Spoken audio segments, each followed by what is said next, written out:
Today, I'd like to take a look back at Johnny Keane, who managed the Cardinals from 1961 through 1964, culminating in the 1964 World Series championship. However, a few days after the series ended, Keane announced his resignation at a press conference that Cardinals chairman Gussie Busch had initially called to announce that the Cardinals were signing Keane to a new contract. Keane's 35-year career with the Cardinals included time as a minor league infielder, player manager, and coach before he joined the big league coaching staff under manager Solly Hamas. When Hamas was fired in 1961, Keane was named manager. After a rocky few years under Hamas, the Cardinals players were delighted to have Keane in charge. In his autobiography, Stranger to the Game, Bob Gibson said that Johnny Keane was, quote, the closest thing to a saint that I came across in baseball. In his own autobiography, Jack Buck declared that Johnny Keane was one of the nicest persons ever in sports. The Cardinals responded to their likable manager, and after winning 84 games in 1962, they won 93 games to finish second in the National League in 1963. With high hopes for 1964, however, they got off to a slow start and were just 30 and 31 by June 17th. With the club in eighth place in the 10-team National League, Gussie Busch fired general manager Bing Devine.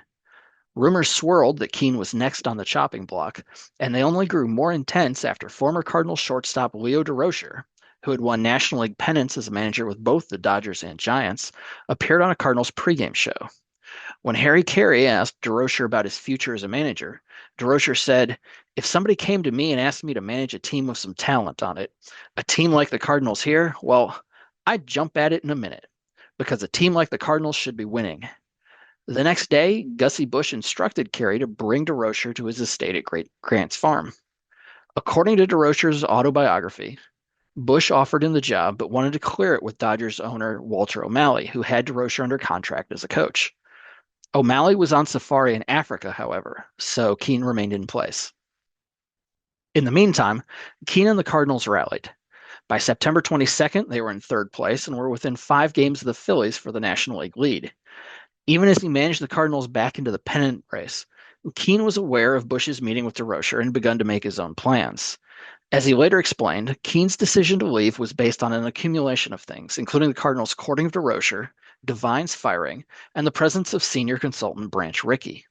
On September 28th, Keane wrote a letter of resignation and held on to it, planning to deliver the letter to Busch whenever the Cardinals season ended. Only his wife knew of his decision. As Keane planned to move on, however, Busch's feelings toward his manager changed as well, as his ball club kept winning. After an 11-5 win over the Mets on the final day of the regular season, the Cardinals clinched the National League pennant, finishing 1 game ahead of the Reds and Phillies.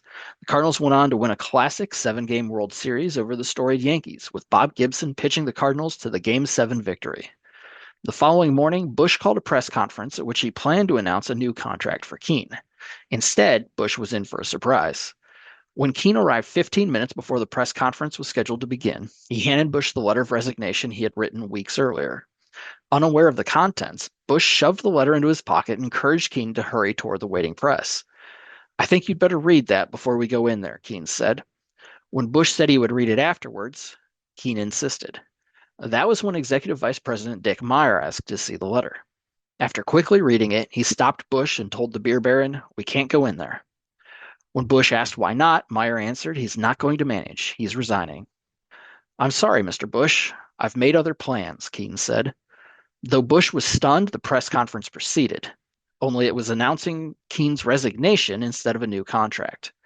It marked just a third time in baseball history a manager had guided his team to a World Series title and not returned. And it was the first time it had happened since Rogers Hornsby was traded from the Cardinals to the Giants following the 1926 season. A few days later, Keane was named manager of the New York Yankees. Unfortunately, his tenure there didn't last long.